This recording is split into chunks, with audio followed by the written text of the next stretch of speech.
I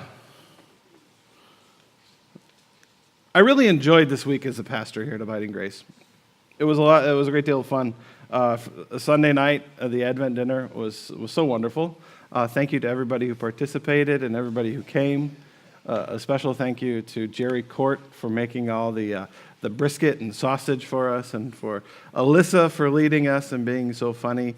And I almost feel as if we'd be better off with you up here right now.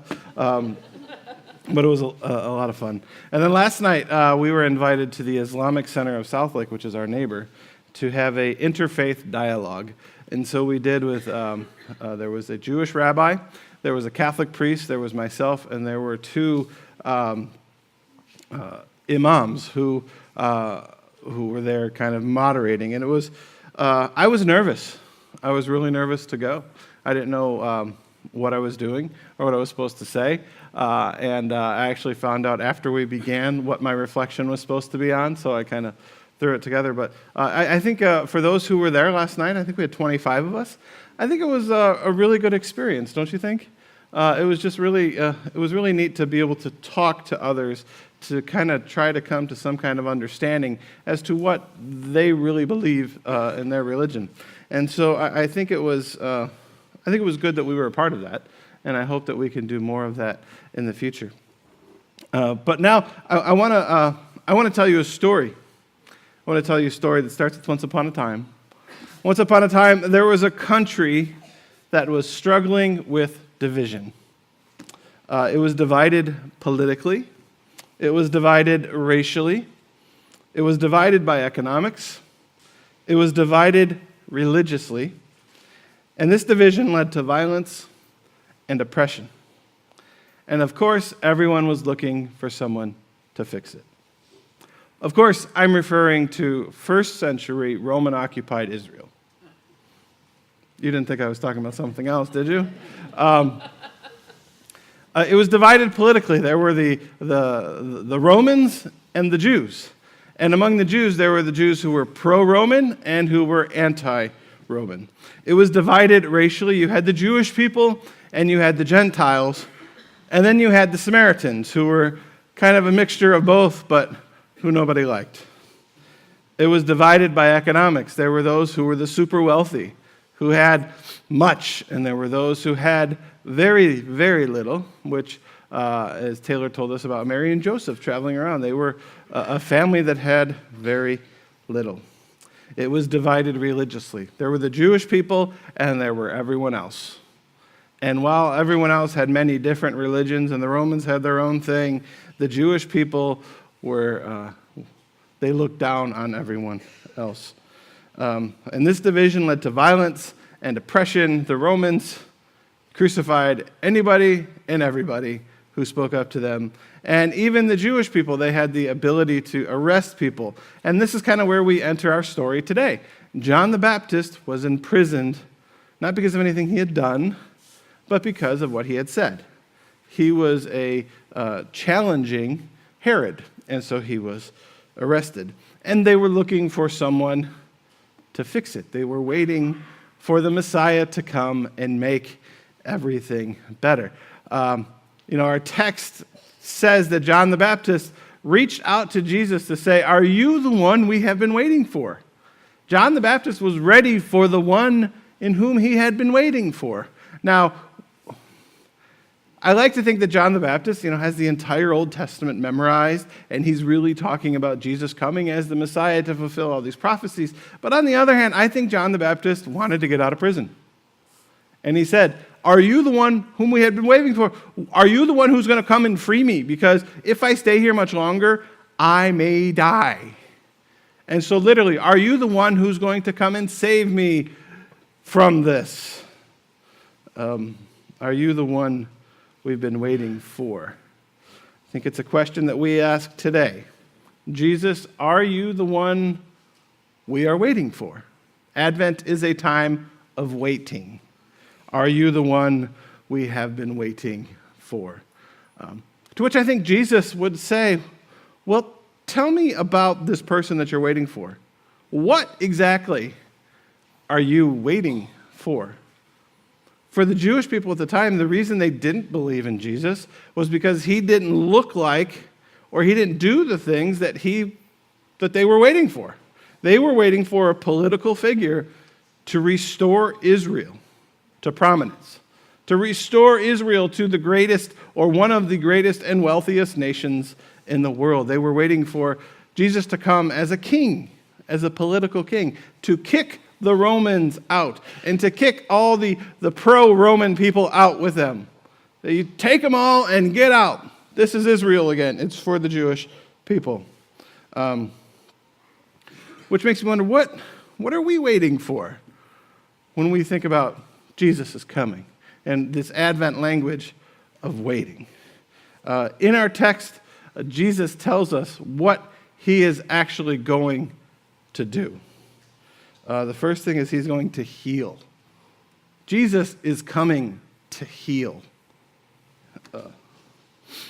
We as a community and as individuals, I think we're not really excited to admit it, but we need healing. We need healing. We have been attacked. We have been attacked. We have seen terrible destruction and violence in the name of God, and it has happened live on television. And we watch so many movies with so many special effects that we see that, and it almost doesn't hit home until 15 years later, and you realize that really happened.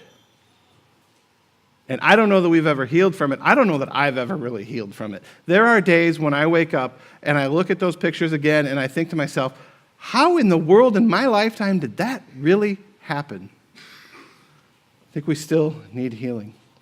We have watched the values of our homes and our retirement accounts jump up and down like a roller coaster. And it's stressful. And I think we need healing. We've watched political parties call each other names.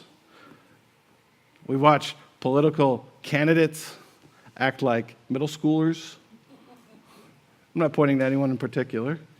I think we need healing. And Jesus, what are we waiting for? I think Jesus is coming to heal. And we are waiting for Jesus to come and heal. Next thing it says, Jesus is going to resurrect the dead. He is going to turn death into life. And we are going to be healed through hope in God's promises. Healing for those who mourn. I know that there are members of this congregation who have lost loved ones in the past year, in the past month. And we've all lost members of our community recently. And I realize that some of you are very fresh in the mourning process, but I also realize that some of you have lost loved ones years ago. And you're still mourning and you're still grieving. There are all people in our lives who we have lost, who we are mourning and grieving, no matter how long ago it was. I lost my grandmother in December of 2007, and I dreamt about her last night. I will never get over the fact that she's no longer here. But the promises of knowing that Jesus turns death into life helps me heal. It helps me heal to know that even though we die, we never cease to exist, that God has been victorious over death and shares that victory with you and I and with all those who are faithful. Death is not victorious, we are victorious. And while our human bodies may die, we exist forever. We just transition to a new life. And he says, I have brought good news for the poor, for those who have been forgotten. I was driving yesterday afternoon in Plano, and I saw, I was at George Bush Turnpike and Preston Road, and I've been driven that a few times recently, and every time I do, there's people holding signs on the corner.